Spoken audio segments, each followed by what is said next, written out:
కనిపెట్టి ప్రార్థన చేయు సిద్ధముగా నుండి, కనిపెట్టి ప్రార్థన చేయు సిద్ధముగా నుండి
దావీదు తన కుమారుడైన సొలొమోను గారికి కొన్ని హెచ్చరికలు చేశాడు.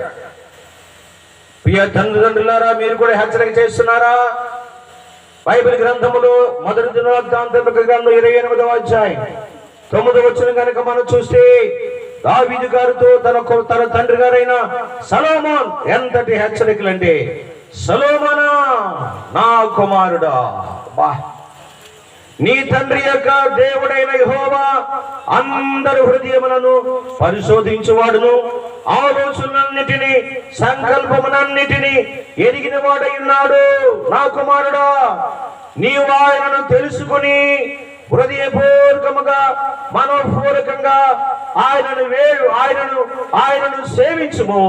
ఆయనను వెతికిన ఎడల ఆయన నీకు ప్రత్యక్షమగును. నీవు ఆయనను విసర్జించిన ఎడల ఆయన నిన్ను నిశ్చయముగా త్రోసివేస్తాడు. నా కుమారుడా, బీ కేర్ఫుల్, జాగ్రత్త. ఏనాడైనా చెప్పగలిగేవా నీవు నీ కుటుంబానికి? ఏనాడైనా చెప్పి నీ కుటుంబాన్ని దేవుని సన్నిధికి నడిపించగలిగేవా? ఏనాడైనా ప్రియులరా, నేను నడిపిస్తున్నటువంటి సంఘాల్లో, ప్రియులరా, మట్టుకొండ సంఘంలో ఆరంభంలో ఎదవరాండ్లే నా దగ్గరకు వచ్చేవారండి. అందరూ ఎదవరాండ్లే. రాగా ఒక మగాయన వచ్చాడమ్మా.